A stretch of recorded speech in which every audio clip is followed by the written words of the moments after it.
Hello guys. So time check is 10:25 and today is Monday, January 13, Monday.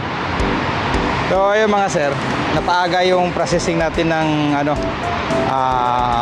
Golden Visa natin. Supposed to be next week, pero may time pa naman ngayon, may chance naman, kaya mag-process na rin ako. Kaya nandito ako ngayon sa may Nad Al Hamar, yung typing center, Amir Typing Center sa Nad Al Hamar.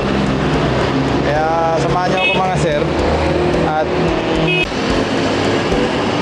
kaya yun, guys, samahan niyo ako at paano tayo process na tayo ng ating Golden Visa. Buti nga dumaan kanina si Larry, may kasama ako, yung kabats ko yan So ayun, konting lakad lang kasi off-site kasi itong lugar na to eh. Tingnan nyo,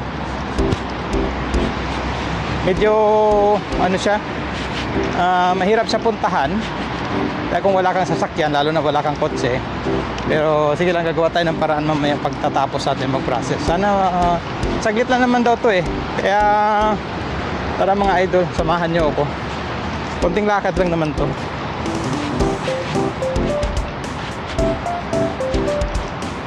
Yan, dito walang bus stop dito. Pinakamalapit dito is Residia Metro Station. Ay, sana kung si Larry, sasabay ko kay Larry mamaya. Timing din, maganda rin, talagang pinagpala din tayo, nandyan si Larry. Larry may kotse, kaya sasabay ako mamaya. Okay, that's it. So ayun, punta tayo.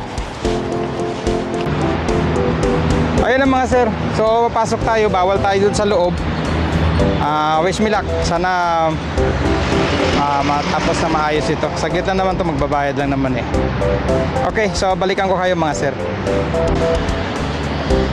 Okay, so mga sir, success ang lakad namin. Saglit lang kami, hindi naman tumagal ng hindi naman kami tumagal. At natapos din. Ngayon, next step natin, antay tayo ng na yung tawag tayo sa Kiada para tayo, kuha na yung result ng ating medical. Oh, ito si Sir Larry, mga kabats ko. Oh. Ayan, si Sir Ching. Yes. mga ayun, mga kasama kong pumunta dito sa Dubai. Mga oldies na ito, mga OGs. Ayan, sila yung mga kasama ko nung pumunta dito almost 20 years ago. No, searching no, Larno. Yes. Yung mga kasama ko noon. Yan. Antigo. Ay, mga antique. Yung mga seniors na naiiwan. ayun. Yaman sa utang. Yaman sa card. Email lang tayo.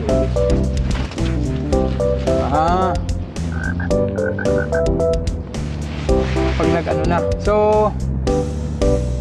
pagkasilan niya na yan. waiting lang tayo. Pwede ka pa rin medical. Pwede pa ako nag-medical eh. Tawagan ko mamaya sa Kiada kasi nga result daw.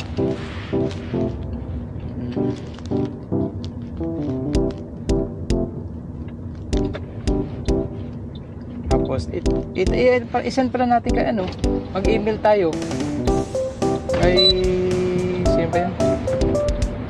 Kari boy, saan ka dadaan lang? Nagkasamar ka, di ba? Kahit sa metro lang. Sa metro? Oo. Para saan ka punta? BCC na. BCC? Oo. Kasi may open din ako mamayang hapon. So, ikot gala-gala na lang muna ako. Gala-gala ka muna kayo. Ayun, gala-gala muna kami mga idol. Okay. So, kuha kayo man. Oo.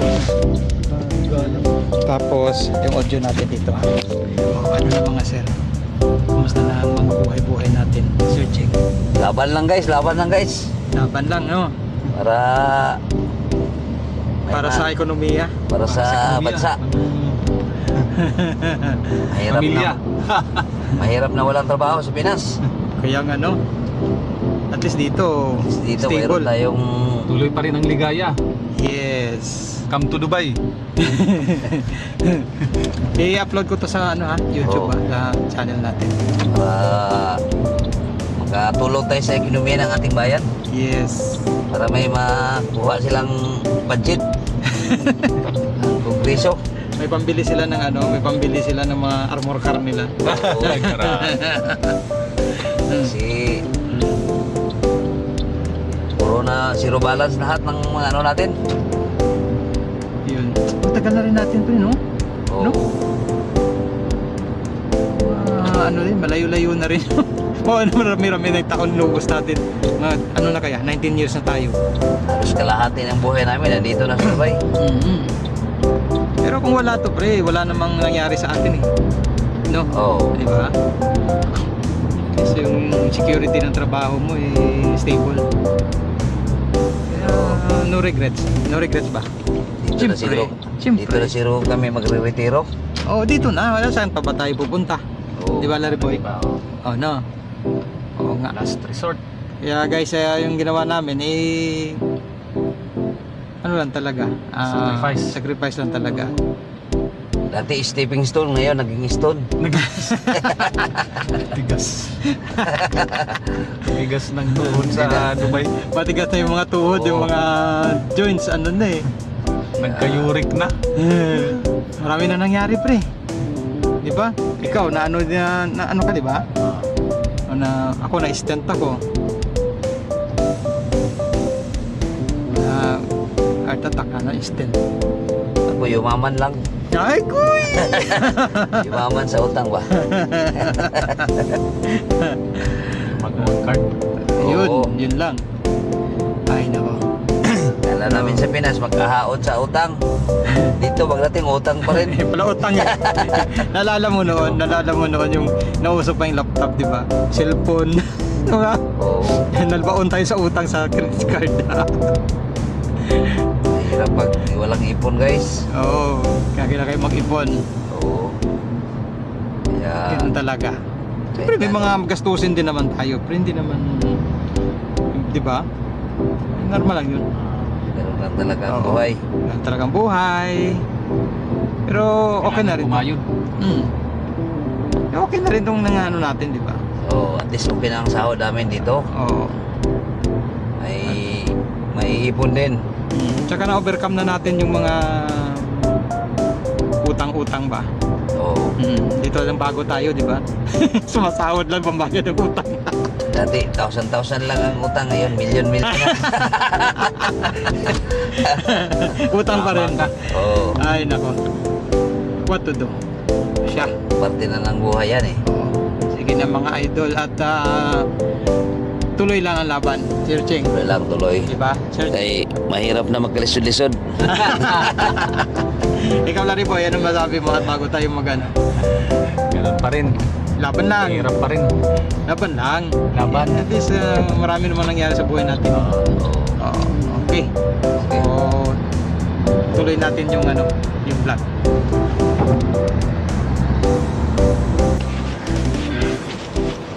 Okay. So mga sir, nag-hitch ako ng ride papuntang metro station. Good timing din kasi. Pinagpala talaga tayo na magandang din. Nandyan yung dalawang kasamahan ko, yung mga kabats ko. So nagsabay-sabay kaming so, nakasakay ako sa kotse nila. So kaysa naman mag-taxi pa, di ba? So ayan guys, success yung first stage ng lakad natin. So antay tayo ng nila sa email natin to sa PRO namin. Pati na yung result ng yung result ba ng medical. So itatawag ko pa mamaya, hanap ako ng pwesto dito na para ma-email sa akin yung result. Then okay na. Whew. Hindi naman siya ganun karaming tao doon. Kunti lang naman. Kasi maaga pa kasi. Na-advantage talaga. O sige na mga sir. Nandito na ako sa metro. So, kumaya naman.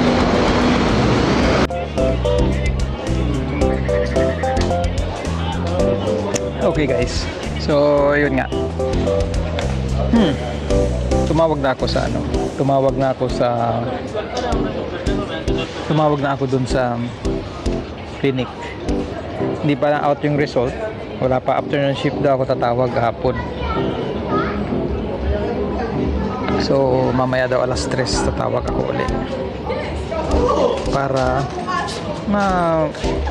ma-email sa akin yung result at ma-forward ko na dun sa HR. Kasama kasi yan pag nag-cancel ka ng visa mo, para ma-cancel na yung visa ko at ma-apply na yung ma-applyan ko ng national ID na rin. So yun mga idol, so titingnan natin yung mga ano natin, kasi may ano ako dito, may guide ako rito eh. Alam mo na, tanong-tanong din. Itong i-email natin, mag-email tayo sa HR ng resibo natin sa binayaran natin dun kanina, then copy ng old visa, then passport, picture ng passport, isang picture din, at saka yung medical result. So medical result is antayin ko pa mamayang hapon para ma-email sa akin, then send ko dun sa HR para ma-cancel na yung visa ko. Okay, so yun lang mga idol. Ang first phase ng ano natin, sa pag-process is natapos na, at mabuti naman na andun yung mga tropa natin, nakita-kita kami doon. So magandang ano yan, magandang sign na hindi na ako nag-taxi, nag-save pa ako. So ito ngayon mga sir, may gap tayo ng hanggang alas 3, tawag ako ulit mamaya. So magtatambay muna tayo sa mall at kain siguro ng lunch. Okay, so yun lang mga sir. Tapos na yung ano natin ha. Ang apply natin ng visa. So yun lang, madali lang naman mga idol. Basta may pang bayad ka. Kaya hindi naman matao yung lugar na yun eh. Kaya panalo. Successful tayo. Okay, so hanggang dito na lang mga sir. At paano na yun mamaya, tapos email ko na. So until next vlog na lang, sa sunod na naman nating sunod na episode ng ano natin, Golden Visa Advent Journey natin.